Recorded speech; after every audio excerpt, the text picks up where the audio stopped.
bienvenue à tous dans ce nouveau numéro de Direct Grand Débat. Le plaisir est tellement grand que vous nous suivez de par le monde et vous nous suivez. Vous nous avez été fidèles tout au long de l'an 2024 qui est en train de s'achever.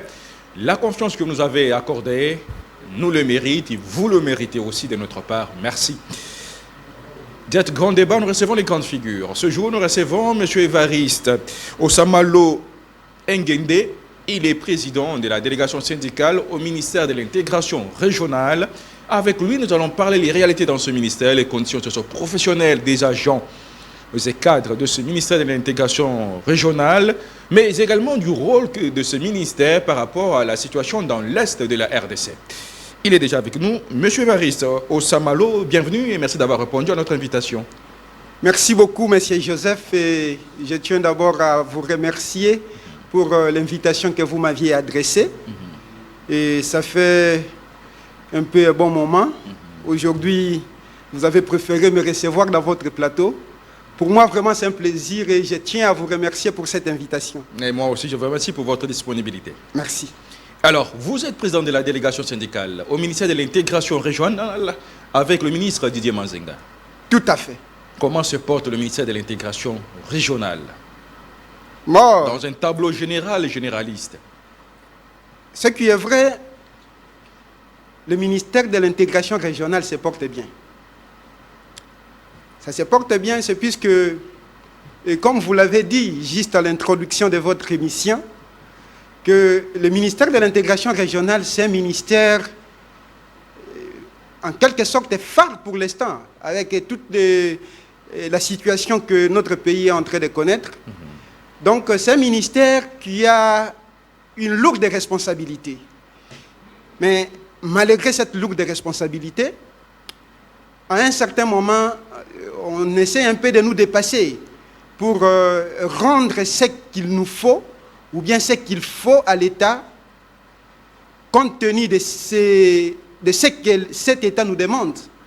Donc, les agents quand même et cadres se dépassent un peu à un certain moment et s'efforcent pour pouvoir rendre quand même un service qui se doit quand même à cet État.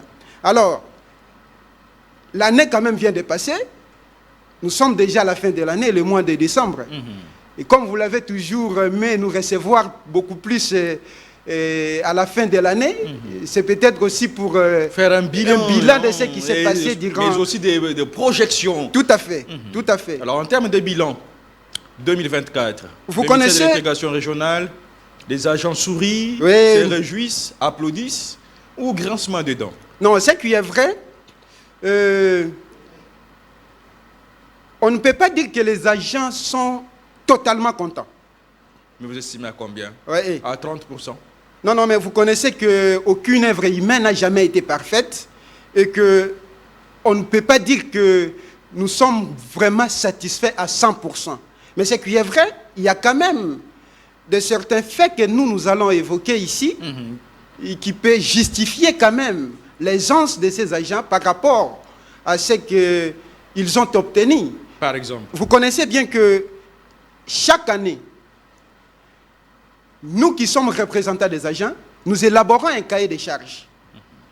Et dans ce cahier de charges, nous énumérons ce que nous voulons que ça soit réalisé au courant de l'année. Ça peut être trimestriellement, semestriellement, ou voire même annuellement comme nous sommes présentement. Donc nous évaluons quand même, par rapport à notre cahier de charges, qu'est-ce qui a été fait, qu'est-ce qui n'a pas été fait, pourquoi ça n'a pas été fait, et qu'est-ce qu'il faut pour que ça se fasse peut-être pour les années. Et c'est effectivement là où... Tout à fait.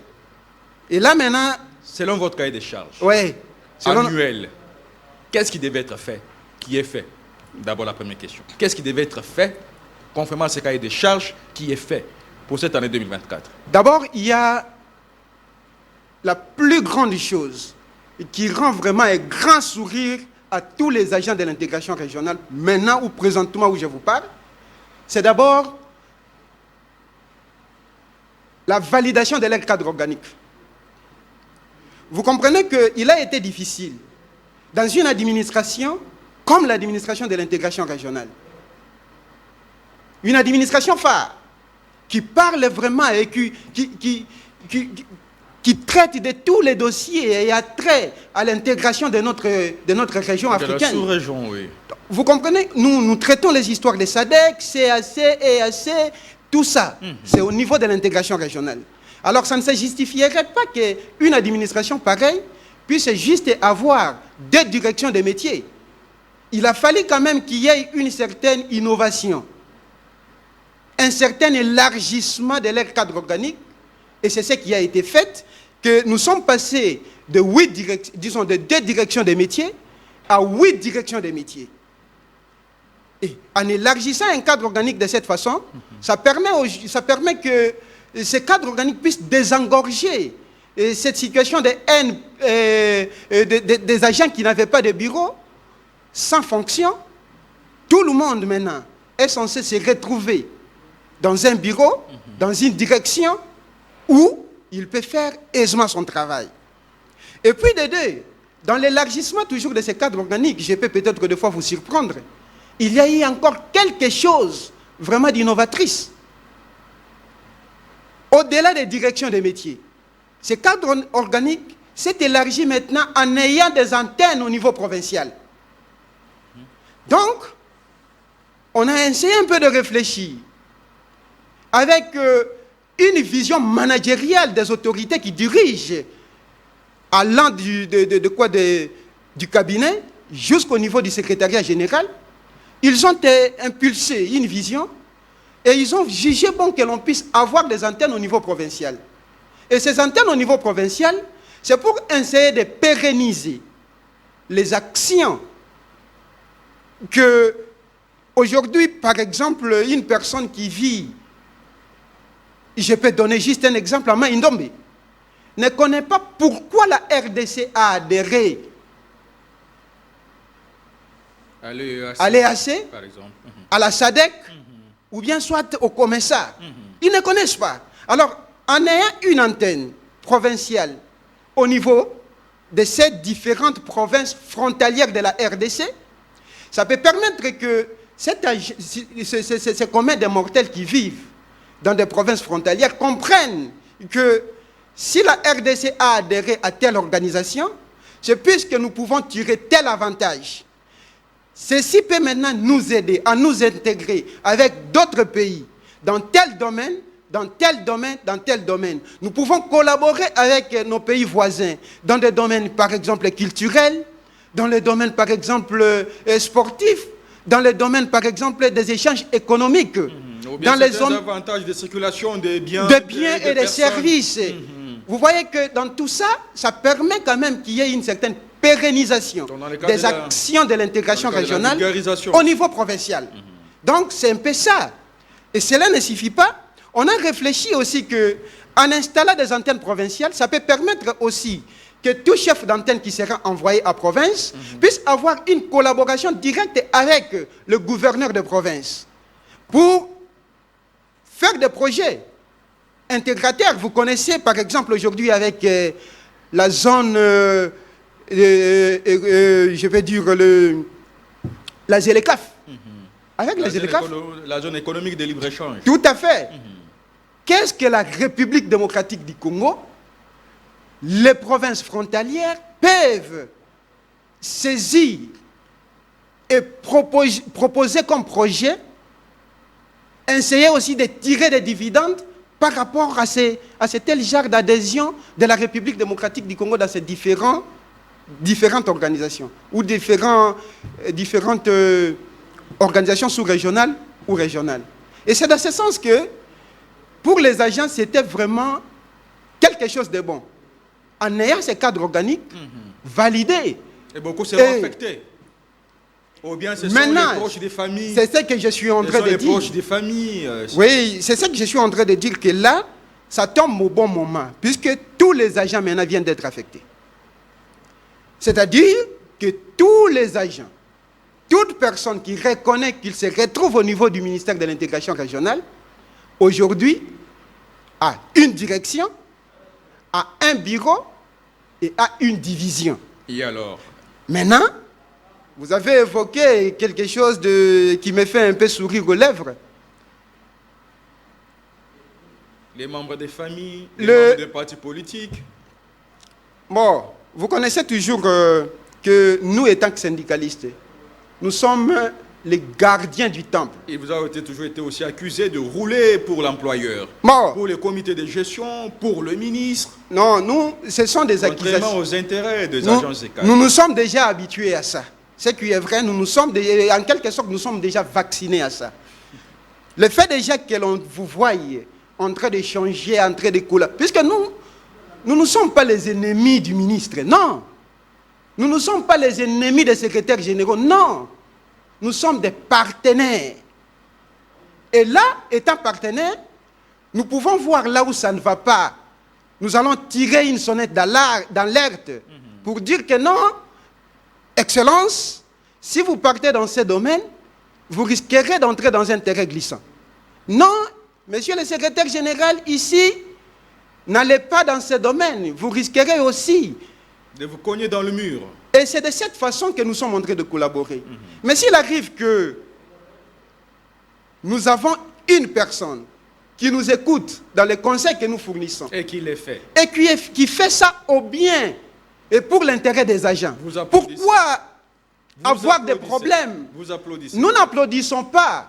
Nous n'applaudissons pas, mais nous encourageons. Puisqu'on n'est pas là pour applaudir. Nous encourageons ce qui va dans le bon sens. C'est là où ça ne va pas, nous allons dire que ça ne va pas. Et là, toute personne, puisque dans la vie, M. Joseph, il faudrait aussi aimer des critiques. Vous voyez? Et quand on vous fait des critiques, cela ne veut pas dire qu'on est contre vous. C'est-à-dire que nous voulons que les choses aillent bien. Raison pour laquelle nous sommes là. Et nous ne sommes pas tout simplement les sonnettes d'alerte, non. Mais nous sommes aussi des conseillers de l'autorité. Nous conseillons. Et c'est dans ce sens que nous collaborons. C'est maintenant qu'ils veulent peut-être prendre cette situation pour accuser. Non, ce sont des gens qui ont été toujours... Ça, Corrompus, hein? c'est un Vous le savez discours, quand même. en quelque sorte, que moi, je trouve que c'est un discours vraiment de bas échelle. Des bas échelles. Et que nous ne pouvons pas vraiment nous Nous appesantir attarder sur là-dessus. cela. Et d'ailleurs, c'est tout à fait normal aussi qu'ils arrivent à penser ainsi pour nous pousser à ne pas tomber dans ce tel genre d'habit. Mais Donc, pour que moi, des vraiment, fois- je trouve ça, c'était... Et c'est des fois votre tentation permanente, hein, la corruption. Non, non, moi... Non, bon, je dis peux- vous, en tant que je- syndicaliste, c'est d'une Non, manière non. générale. Vous allez peut-être des fois m'excuser, puisque je ne saurais pas parler au nom des syndicalistes ici. Ok, monsieur Mais moi, je Évariste parle ici comme... Osamalo Ngende, vous êtes président de la délégation syndicale au ministère de l'intégration régionale avec le ministre Didier Manzinga. Oui. Alors, vous avez parlé de votre cahier des charges. Restons encore un peu là. Le cahier des charges comprend ce qui devait être fait, ce qui sera fait. Alors, en termes de ce qui est fait, vous avez parlé de la validation du cadre organique. Oui. Au-delà de ça, pour l'année 2024 qui est pratiquement vers sa fin, Tout à fait. il n'y a que la validation du cadre organique qui a été un acquis pour ce cahier de charges. Bon, moi, je vais d'abord commencer pour vous dire, monsieur Joseph, que ne minimisez pas Je ne minimise cette pas. valeur de pouvoir obtenir la validation des cadres organiques. Je ne minimise pas. Puisqu'il y a Pourtant, beaucoup d'administrations aujourd'hui qui en souffrent encore et qui n'ont pas encore obtenu cela. Donc, pour nous déjà, vraiment c'est un soulagement.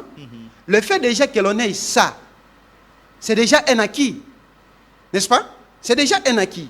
Mais cela n'est pas suffisant. Ce qui est vrai, je peux dire que d'autres réalisations ne sont pas du tout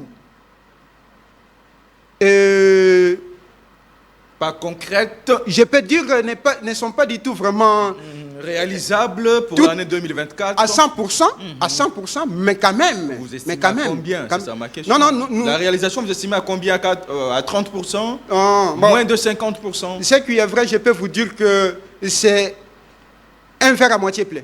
À moitié plein. Ouais. Et alors, il faut le boire? Mais un verre à moitié plein, qu'est-ce qu'il faut? Faudrait-il le verser?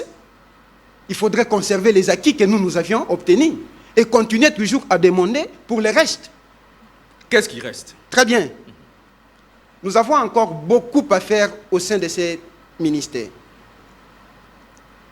C'est comme je venais de vous le dire tantôt, j'ai pensé d'ailleurs qu'on allait d'abord commencer par là. Le ministère de l'intégration régionale, c'est un ministère Stratégique. Très stratégique, à l'heure où nous sommes en train de parler. Et les autorités doivent quand même avoir un œil regardant vraiment dans ce qui se passe dans ces ministères. Ça ne peut pas se justifier qu'un ministère comme l'intégration régionale vous dise aujourd'hui qu'il n'a pas de locaux. C'est vraiment quelque chose que... Inadmissible. Inadmissible. Et c'est ce que nous sommes en train de déplorer de jour au jour. C'est une administration qui est censée avoir un bâtiment où tout le monde peut se sentir à l'aise de travailler dans des conditions optimales et dans des conditions qui peuvent permettre à tout intellectuel de réfléchir sur les questions de l'air. Moi, vous allez trouver qu'il y a certains directeurs qui sont par exemple là au niveau de la concession de la SNEL.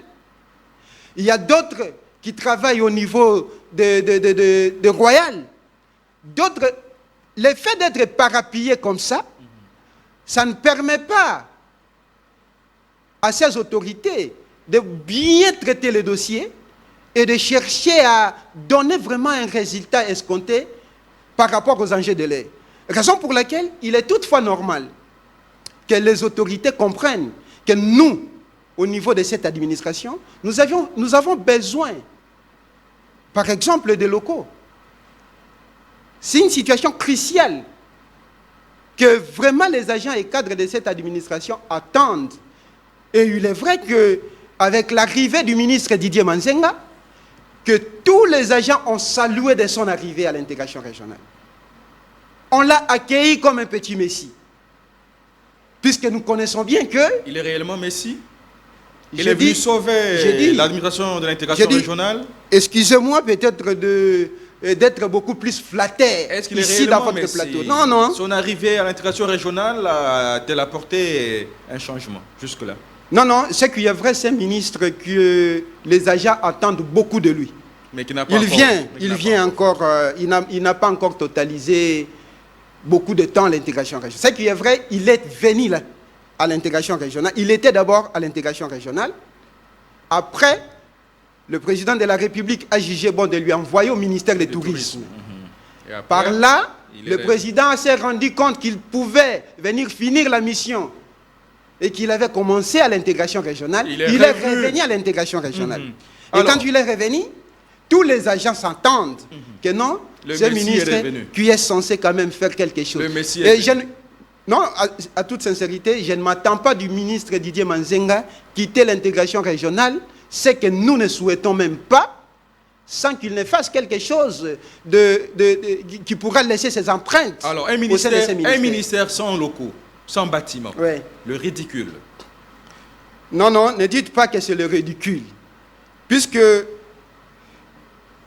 nous connaissons tous la situation que nous traversons dans notre pays. Ce qui est vrai, qu'il y a des difficultés. Mais malgré ces difficultés, nous, dans notre sens toujours de chercher le bien-être des agents, nous sommes en train d'être... Nous sommes beaucoup plus exigeants. Nous sommes beaucoup plus exigeants. C'est pour que l'autorité ne dorme pas, qu'ils comprennent et qu'il y a une nécessité et qu'il y a un besoin qu'il est censé quand même répondre. Alors, monsieur Évariste Osamalo, je rappelle que vous êtes président de la délégation syndicale au ministère de l'intégration régionale. Oui. Vous avez parlé de l'absence de locaux oui.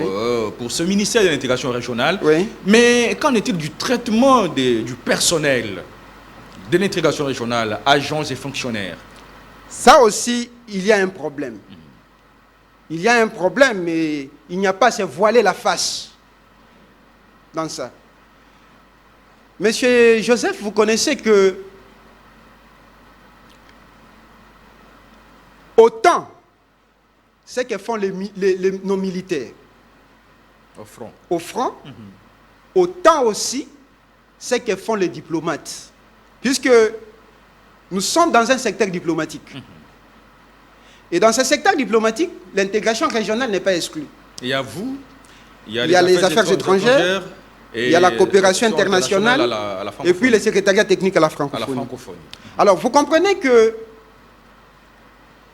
le ministère de l'intégration régionale est en train de beaucoup contribuer. D'abord, pour traiter les dossiers sensibles des fois de l'État, nuit et jour, afin que la situation de l'Est soit résolue d'une manière définitive et totale. Autant aussi, ces ministères contribuent au budget de l'État, puisque nous négocions. N'est-ce pas? Nous mobilisons aussi les ressources extérieures. Avec les différents contacts que nous avons avec nos partenaires africains, on négocie. Et il y a des retombées quand même par rapport à toutes ces négociations. Mais les agents, des fois, sont traités d'une manière un peu indigne. Excusez peut-être le terme qui peut choquer certains.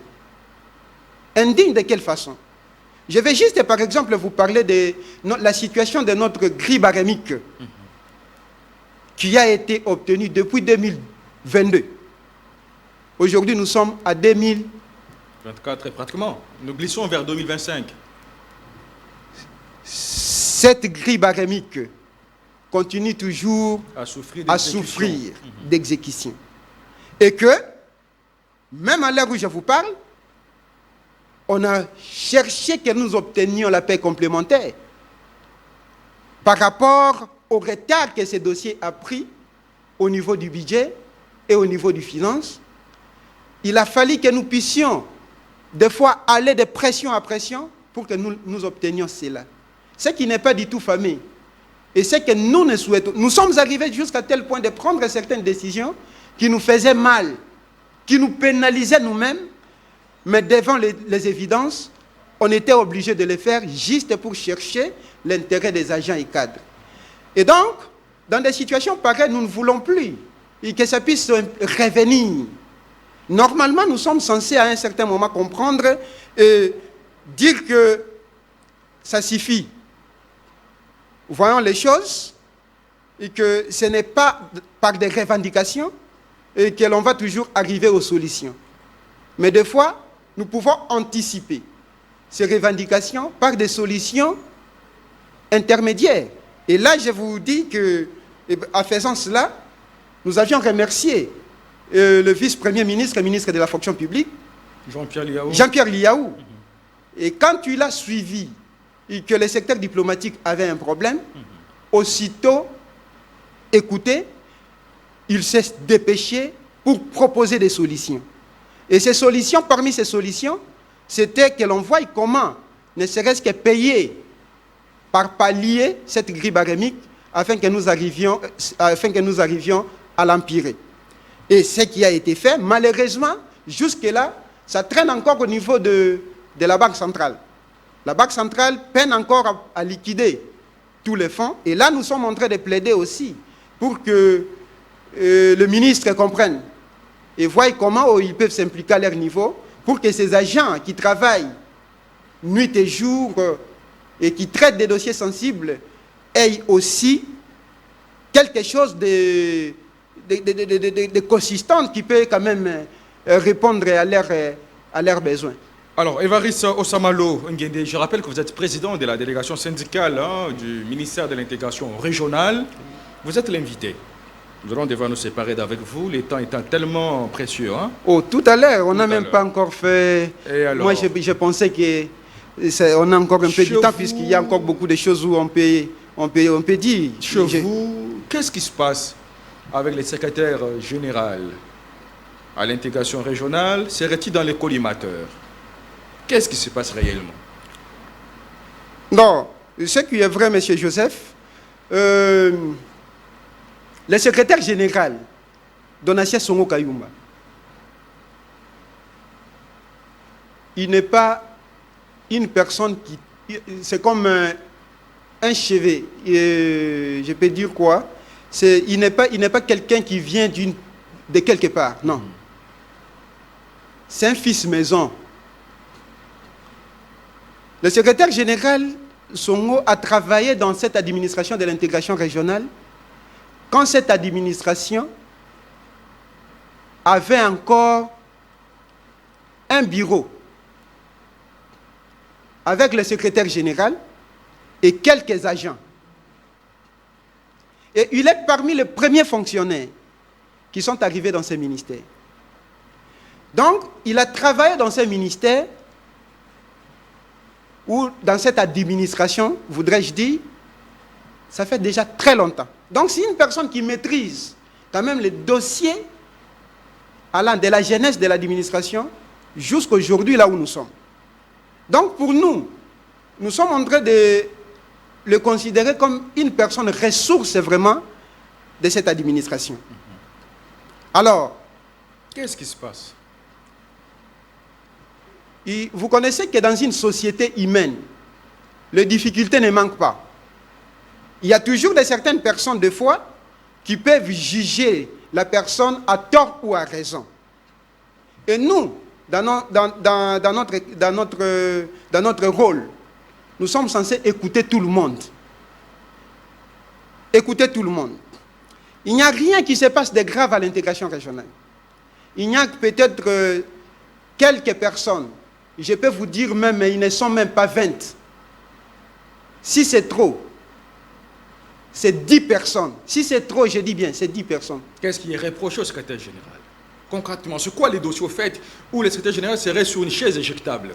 Non, nous, ce que nous ne voulons pas, c'est que les gens qui veulent déstabiliser notre administration. À toute sincérité, nous ne pouvons pas laisser ces gens un boulevard ou une porte ouverte pour que tout le monde vienne faire ce qu'il veut dans cette administration. Monsieur Joseph, nous sommes en train de traverser une situation critique. Ça, vous le connaissez bien, avec la guerre d'agression que nous sommes en train de connaître à l'est à la partie est de notre pays. Et que, à cette heure ici, nous connaissons des discours et qui se sont passés presque partout, où les gens disent que nous sommes infiltrés même au sein de l'administration. Même au sein de nos administrations, nous sommes infiltrés. Raison pour laquelle, ne soyez pas surpris que ces infiltrés cherchent à causer certains problèmes dans différentes administrations qui n'est pas simplement l'intégration régionale. Et c'est là où, dans notre rôle, nous alertons toujours aux autorités de ne pas être lâches à écouter peut-être certains discours qui ne sont que là pour déstabiliser et désorienter même les faits tels qu'ils sont en train d'évoluer. C'est de ça, je suis en train de parler de ça pour que tout le monde comprenne. Qu'est-ce qui est reproché au secrétaire général? Il n'y a rien, je vous dis. De plus ou moins 20 personnes. Je vous dis que ce qu'ils sont, moi j'ai lu un mémo. Je peux même dire un pseudo-mémo déposé par ces gens. C'est un mémo bidon. C'est un mémo bidon. Comment vous pouvez reprocher à un secrétaire général de avoir exercé ses fonctions normalement comme il se doit? Puisque vous voyez, dans l'administration est apolitique. Nous sommes apolitiques. Et que l'administration a aussi son jargon. Il a ses écrits et il a aussi son langage. On ne peut pas accepter qu'une personne, par exemple dans notre administration où nous avons 889 agents, c'est l'effectif de l'administration de l'intégration régionale. Mais dans cette administration, je peux vous surprendre pour vous dire que nous avons 50 chefs de bureau. Nous avons 20 directeurs. Nous avons 135 chefs du bureau. Chefs du bureau. Et 50 chefs de division, voudrais-je dire. Il y a 50 chefs de division, 135 chefs du bureau, et nous avons 20 directeurs et un secrétaire général. Le reste, ce sont les attachés et autres. Déjà, avec cet effectif, des 135 chefs du bureau, qui ont leur décret en main, le décret du Premier ministre. Les chefs de division, décret du Premier ministre. Les directeurs, ordonnance présidentielle. N'est-ce pas? Et qu'il y ait des affectations qui se font. N'est-ce pas? Et que les gens qui ont des décrets sont laissés en instance d'affectation. Et des gens qui n'ont pas de décret soient promis comme chef du bureau. Vous voyez un peu ce qui peut créer dans l'administration. Et le secrétaire général qui voit cette situation, étant le premier conseiller administratif du ministre, il ne peut que demander et que tout s'efface dans l'ordre et dans la sérénité. Et moi, ce que j'ai aimé au niveau de l'intégration régionale, puisque vous connaissez, le ministre Didier Manzenga n'est pas une personne que vous pouvez venir avec des déclarations un peu simples comme ça et chercher à faire tomber tout un secrétaire général. 5 minutes qui vous restent. Il a été souple. Et il les a écoutés. C'est ça que moi, d'ailleurs, j'ai félicité. Il a écouté ces gens. Il a écouté le secrétaire général. Et ce que nous ne voulons pas, c'est la déstabilisation de cette administration. Et maintenant que vous mettez en garde le ministre de la fonction publique et le ministre de l'intégration régionale, des conséquences qui adviendraient si jamais il cédait à ce camp qui s'en prennent au secrétaire général. Non. 3 minutes qui restent. Là, je vais vous dire une chose que peut-être des fois, il y a certaines choses qui se disent un peu d'une manière ramassée. On ne peut jamais menacer un ministre. Non. Ce n'est pas de notre rôle de pouvoir menacer un ministre. Non, non, non, non. Mais vous mettez en garde les ministres tout de à la fait. fonction Nous sommes en publique train de tirer. et de l'intégration régionale. Non, non, non, non, non. Ça, vraiment, je vous demande de ne pas le dire comme ça publiquement. Et même si j'étais journaliste et que vous étiez mon invité, j'allais vous demander de retirer. Puisque on ne peut pas menacer un ministre. Ce n'est pas de notre rôle. Pourquoi? Pourquoi menacer le ministre? D'abord, qu'a fait le ministre? Qu'est-ce que vous dites? Le ministre n'a rien. Le ministre, par contre, est là pour la bonne marche de notre administration. Et nous les félicitons pour ça. Et alors, qu'est-ce que vous...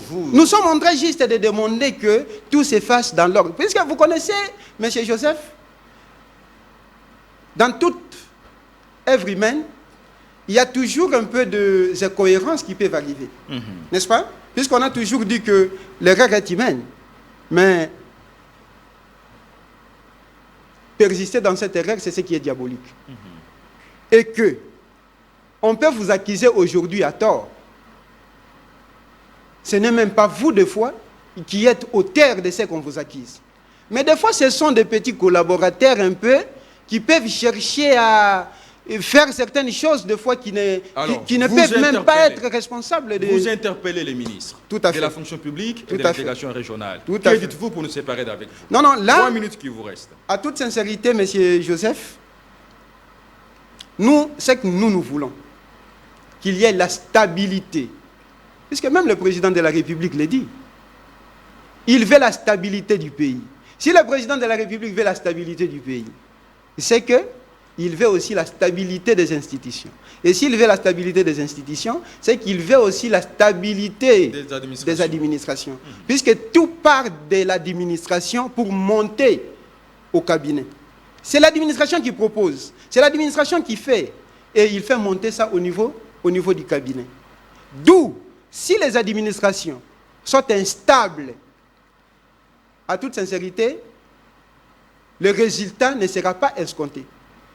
Et nous ne voulons pas que certaines personnes puissent user de leurs projets machiavéliques pour déstabiliser les administrations. Là, à toute sincérité, c'est là où nous nous tenons debout pour dire, pour demander au ministre, pour alerter au ministre que non, attention, avec ces groupes.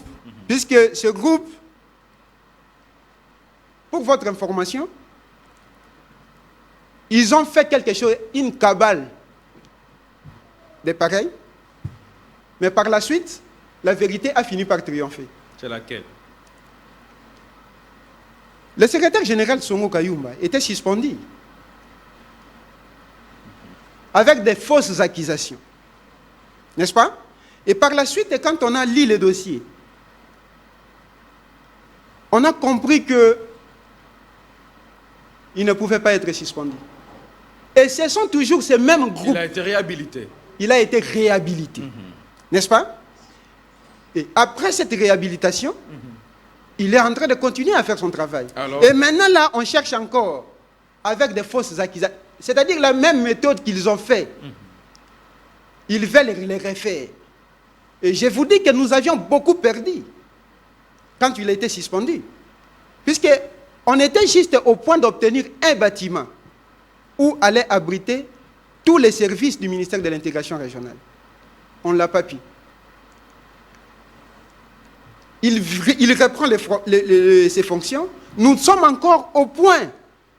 À chaque fois que l'administration veut se relever, on veut nous mettre un peu des histoires de coq à jambes pour que finalement, qui empathie dans tout ça, monsieur? Une minute, concluez s'il vous plaît. Ce sont les agents qui empâtissent.